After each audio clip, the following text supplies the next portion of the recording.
In the heart of Sri Lanka's central highlands, where veils of mist sweep over cloud forests and the earth breathes with the scent of rain, rivers are born.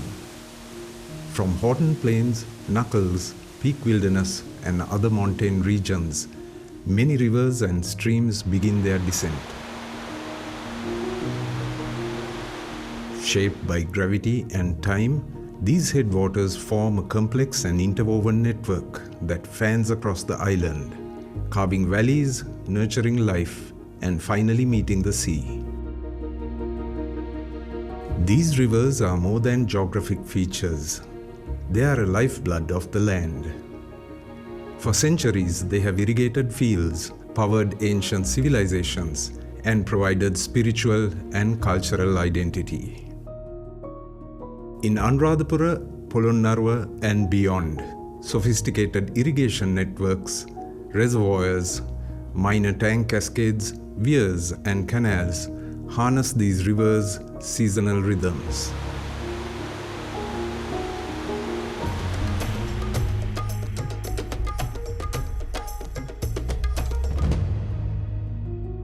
Even today, these waters feed thousands of tanks and reservoirs that still sustain the island's agrarian heartland. Sri Lanka's rivers take diverse paths depending on where they rise. To the north and east, rivers like Yarn Oya, Ma Oya and the mighty Mahavalley descend into drier landscapes, supporting major irrigation projects and forming life-rich wetlands and ancient floodplains. To the west and south, the Kalani, Kalu, Ging and Nilwala rivers cut swift, short courses to the sea. Their catchments, though smaller, are vital for urban water supply and power generation, and prone to seasonal flooding as well. To the north-central dry zone, rivers like Kalaoya, Malvathoya traverse ancient heartlands, feeding great tanks like Nachaduga and Nuwaravava before dissolving into vast alluvial plains. Each basin, whether broad or narrow, shapes the ecosystems and economies of its region. Around 87% of Sri Lanka's freshwater withdrawals are devoted to agriculture. From the steppe terraces of the central province to the paddy fields of the southeastern and north-central dry zones, rivers nourish crops that form the base of the island's food supply. Through gravity-fed systems, cascades, and man-made diversions, rivers are the invisible threads that link rain-fed hills with rice-growing plains. Many rivers are harnessed for energy. Reservoirs like Victoria, Castlereagh, Samanalavawa, and Kukuleganga generate clean electricity, buffering against fossil fuel dependence. Others like the Kalaniganga serve as lifelines for cities like Colombo, supplying millions with drinking water even as they face mounting challenges from pollution and encroachment. As the rivers reach the coast, they slow, widen and split, forming estuaries, lagoons and mangrove ecosystems. Places like Negombo Lagoon, Jaffna, Kokilai, Batiklo and Muthurajuvala are not just scenic, these are biodiversity frontiers where freshwater and saltwater mix, creating habitats for birds, fish and countless species. Seasonal floods recharge these wetlands, flush out toxins and balance coastal salinity.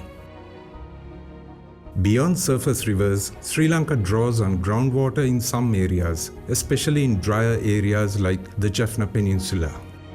Tube wells and aquifers support domestic use and small-scale farming. But over-extraction, poor waste management, and high fertilizer and agrochemical use threaten the purity and longevity of these underground reserves. Despite their abundance, Sri Lanka's water systems are under pressure. Deforestation and land degradation reduce natural recharge zones. Urban pollution and agricultural runoff contaminate rivers. Climatic shifts bring more erratic monsoons, long droughts, and sudden floods. Infrastructure aging and uneven water access continue to affect both upstream and downstream communities. Balancing competing demands of drinking water, agriculture, energy, ecosystems is now a national priority. Across Sri Lanka, efforts are emerging to rethink water governance.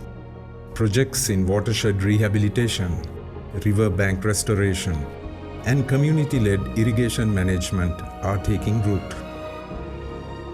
The shift towards integrated water resource management, IWRM, a system that recognizes rivers not as pipes to be tapped but as living systems to be shared, protected, and restored.